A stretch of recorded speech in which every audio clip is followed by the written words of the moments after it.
பிரியமானவர்களே, இயேசு கிறிஸ்துவின் நாமத்தில் உங்களுக்கு என் அன்பின் வாழ்த்துக்கள். எப்படி இருக்கீங்க? நல்லா இருக்கீங்களா? கடைசி மாசத்துல வந்துட்டோம்ல. இப்பதான் புது வருஷம் ஆரம்பிச்ச மாதிரி இருந்துச்சு. அதுக்குள்ள கடைசி மாசத்துக்கு வந்துட்டோம். இந்த வருஷம் முழுவதும் திரும்பி பாருங்க. நம்ம கடந்து வந்த பாதை ஒண்ணு நினைத்து பாருங்க.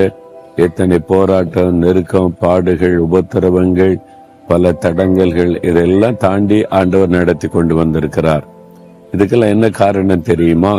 ஒரு முக்கியமான காரணம் இருக்கிறது. அதை நினைத்து இன்றைக்கு ஆண்டவருக்கு நன்றி சொல்லணும். 117 சங்கீதம் 2 வசனத்துல, கர்த்தர் நம்மேல் வைத்த கிருபை பெரியது, கர்த்தரின் உண்மை என்றென்றைக்கும் உள்ளது, அல்லேலூயா. அதாவது கர்த்தர் நம்மேல் வைத்த கிருபை பெரியது.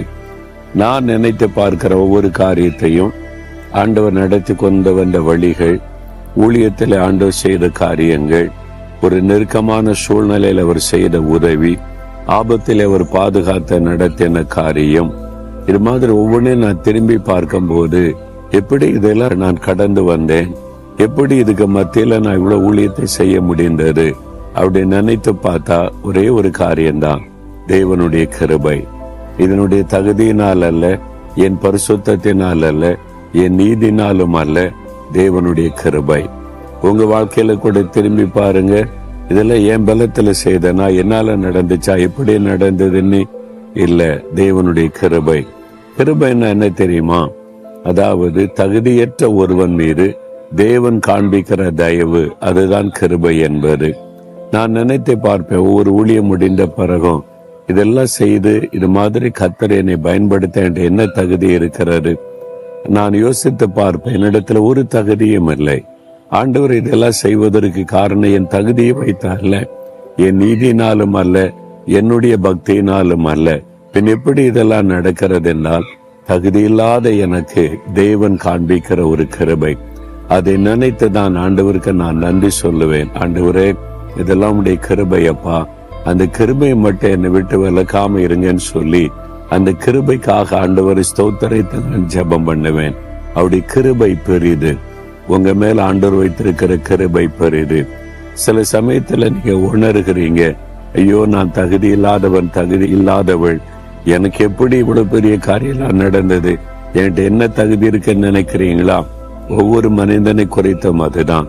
நம்முடைய தகுதியை வைத்தால, தேவன் நம்ம மீது வைத்த கிருபை நிமித்தம் நம்மை தாங்கி நடத்தி கொண்டு வருகிறார். அதை நினைத்த ஆண்டவரை துதிங்க. இந்த நாள் முழுவதும் கர்த்தருடைய கிருபை தாங்கும், அனுதினமும் தாங்கும். கிருபையை சார்ந்து கொள்ளுங்க. நான் தகுதி இல்லாதவன் ஆண்டவரே, தகுதியற்றவள் ஆண்டவரே, இதெல்லாம் உடைய கிருபையினால் கிடைத்ததை ஆண்டவரை துதிக்க ஆரம்பிங்க. தாழ்மையுள்ளவர்களுக்கு அவர் கிருபை தருகிறார். எப்பவும் ஆண்டவருக்கு முன்னால் உங்களை தாழ்த்துங்க. என்னால் வந்தது, என்னால் முடிந்தது, நான் சாதித்தேன், ஐயோ என்கிட்ட இந்த வல்லம் இருக்குன்னு எந்த பெருமைக்கு இடம் கொடுக்காதபடி, இதெல்லாம் உடைய கிருபை ஆண்டவரே என்று உங்களை தாழ்த்துங்க. நீங்க தாழ்த்த தாழ்த்த கிருபை பெருகி கொண்டே இருக்கும். அந்த தாழ்மையான இருதயத்திற்கு நான் ஜெபம் பண்ணுவேன். தாழ்மையான இருதயத்தை எனக்கு தாங்க, அந்த பெருமையை உள்ளத்துல வந்துடவே கூடாது ஆண்டவரே என்று சொல்லி, தேவனுடைய கிருபை உங்களுடைய வாழ்க்கையில நிலைத்திருக்கணுமானா தாழ்மையா நடந்து கொள்ளுங்க. இன்றைக்கு ஆண்டவரை பார்த்து சொல்றீங்களா, ஆண்டவரே நான் நிர்மலமாகாது இருக்கிறது உம்முடைய கிருபை, இதுவரை நடத்தி வந்ததெல்லாம் உம்முடைய கிருபை, இந்த கிருபை விலகாத கிருபை, பெரிய கிருபை எப்பொழுது என் கூட இருக்கணும், இந்த நாள் முழுவதும் என் கூட இருந்து எனக்கு அற்புதங்களை செய்யணும், நான் எப்பொழுது தாழ்மையாய் நடந்து கொள்ளுகிற இருதயத்தை எனக்கு தாரும்.